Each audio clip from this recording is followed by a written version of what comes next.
Bonjour tout le monde, on se retrouve aujourd'hui pour un tuto mini pochette Shabby. Je l'ai réalisé à l'occasion d'un swap qui a lieu en ce moment sur le groupe Scrapez-vous sur le thème douceur d'enfance. Nous devons réaliser cette mini pochette ou ce mini sac si on y ajoutait anse, dans lequel nous mettrons un petit flipbook choisi parmi les tutos de Carole Godefroy sur ces 6 façons de faire un mini-album avec une feuille 30-30. On y mettra également une carte et un floss tag ou un tag et un embellissement de notre choix. Si on veut rajouter d'autres choses ou si on veut mettre un autre type d'embellissement, c'est à voir avec son binôme, car le but de ces échanges, c'est avant tout de communiquer, de faire connaissance avec les scropines. Donc vous verrez entre binômes ce que vous souhaitez faire. Aujourd'hui, je vais vous montrer avec ce tuto comment réaliser cette petite pochette à partir d'une enveloppe. Donc vous aurez besoin d'une enveloppe soit craft, soit blanche, d'une grandeur de 16,2 par 22,9 cm. Celles-ci, je les ai trouvées à Intermarché, mais vous pouvez les trouver dans n'importe quelle autre grande surface et à Action aussi, ils en vendent. Vous aurez également besoin de votre plioir, d'un massicot ou d'un X-Acto ou d'un cutter, de colle, d'un crayon, éventuellement d'un die de bordure. Celle-ci avait été réalisée avec une enveloppe blanche, mais pour ce tuto, j'ai décidé de changer un petit peu et de le faire avec une enveloppe craft.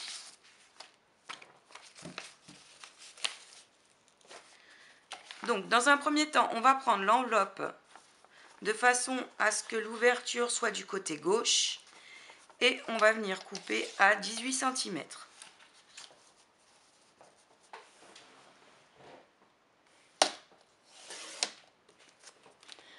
Ensuite, dans l'autre sens, on va venir ouvrir l'enveloppe en coupant à peu près 1 ou 2 mm.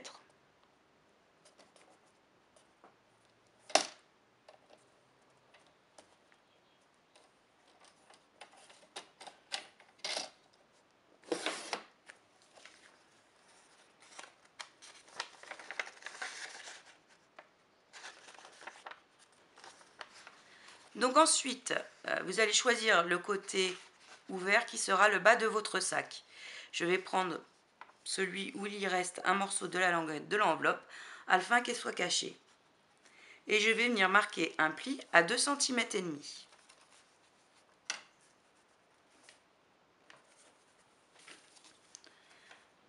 Donc insistez bien sur le pli.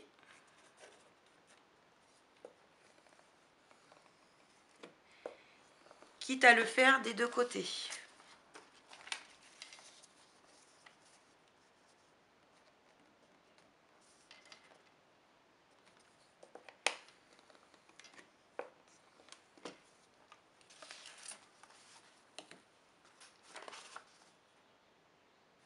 Vous allez ensuite marquer un pli à 2 cm de chacun des bords, droit et gauche.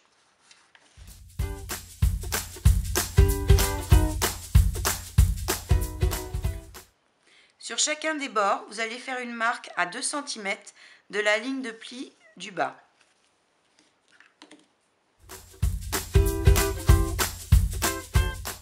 Donc après avoir fait une marque à 2 cm du pli du bas, vous tracez la diagonale qui passe par le point marqué et l'intersection entre les deux traits de pli de chaque côté.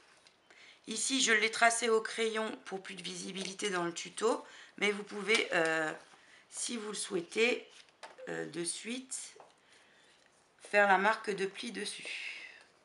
Donc, en passant par le point marqué et par l'intersection des deux plis.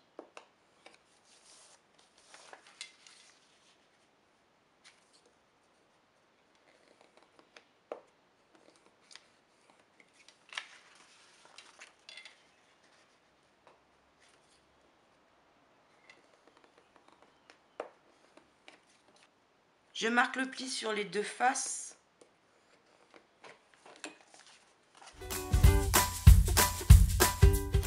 Donc vous pouvez maintenant marquer tous les plis.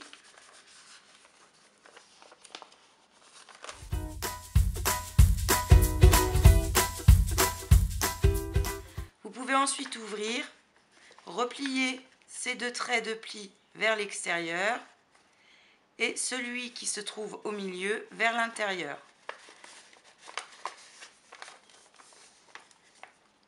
Comme ceci. Pareil de l'autre côté, les deux de chaque côté vers l'extérieur, celui du milieu vers l'intérieur.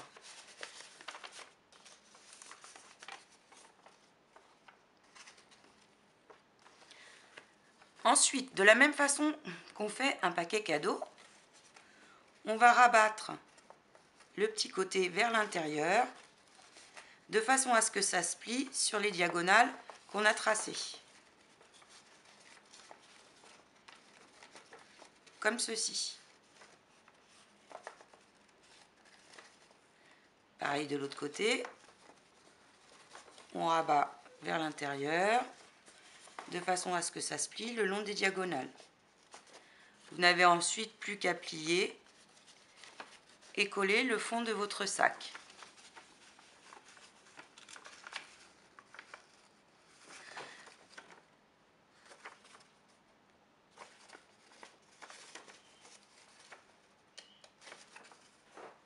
Vous pouvez ensuite, en option, décider d'utiliser un dies de bordure pour faire le haut de votre sac, comme j'ai fait avec celui-ci. Vous n'avez ensuite plus qu'à l'embellir à votre façon. Je vous conseille quand même de finir le collage une fois la décoration faite, parce que ça vous permet de pouvoir vous mettre à plat pour la faire. C'est plus simple. Ces enveloppes sont en papier 90 grammes, donc ça peut être un peu fragile. Mais si vous mettez des papiers de décoration, ça va rigidifier votre sachet. Si, comme je vais le faire avec ce papier, vous voulez faire du mix média, de la teinture, de la peinture, pensez éventuellement à le redoubler avec un papier un peu plus épais sur l'intérieur, ou au niveau des pliures, rajouter un scotch type craft gommé ou scotch de peintre. Donc je vous ai montré comment faire la base. Ensuite, pour la fermeture, vous pourrez, comme je vous l'ai déjà dit, soit mettre des pressions ou des petits scratchs ou de petits rubans pour la fermer de chaque côté. Et si vous voulez en faire un sac, juste rajouter 2 anses. Donc je vais finir la déco de cette pochette.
décoration, j'ai juste rajouté le petit nœud et des perles de pluie.